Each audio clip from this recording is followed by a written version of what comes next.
પાણીથી વંચિત રહેતા લોકોની બૂમ ઉઠવા પામી છે। પ્રાપ્ત માહિતી અનુસાર સંજેલી તાલુકામાં આવેલ સંજેલી નગરમાં સામૂહિક આરોગ્ય કેન્દ્રમાં વિવિધ રોગોની તબીબી સારવાર અર્થે દર્દીઓ આવતા હોય છે। આ સામૂહિક આરોગ્ય કેન્દ્રમાં સંજેલી તાલુકા નગરના તેમજ ગ્રામ્ય વિસ્તારના આદિવાસી સમાજના લોકો તબીબી સારવાર અર્થે હોસ્પિટલમાં દાખલ કરવામાં આવતા હોય છે। આ દર્દીઓ તેમજ સાથે આવનાર વાલીઓને હાલમાં પીવાના પાણીની વ્યવસ્થા કરવામાં આવતી નથી।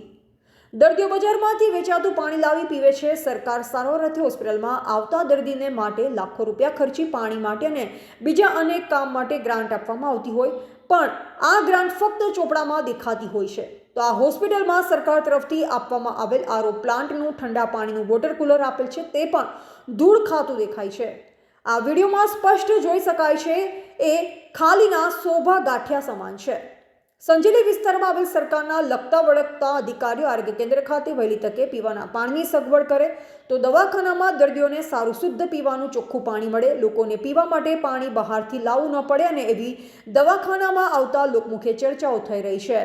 રિપોર્ટર અંબારામ કે ખાંટ સાથે ગુલાબ બારિયા।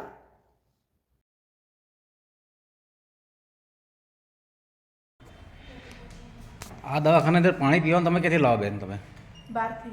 કેમ બહારથી લાવવાનું કારણ? અહીં નથી આવતું। નથી આવતું પાણી, બરાબર છે।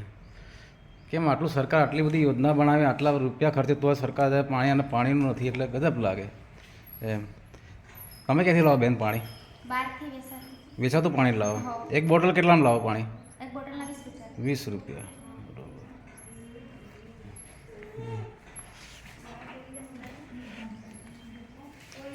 બેન તમે પાણી ક્યાંથી લાવો? વેચાતા લાગે। ક્યાંથી લાવો? બહારથી પાણી લાવો? બહારથી જ લાગે। આટલી બધી સુવિધા છતાં બી પાણી સેવા નથી, નથી એમ। બરાબર છે।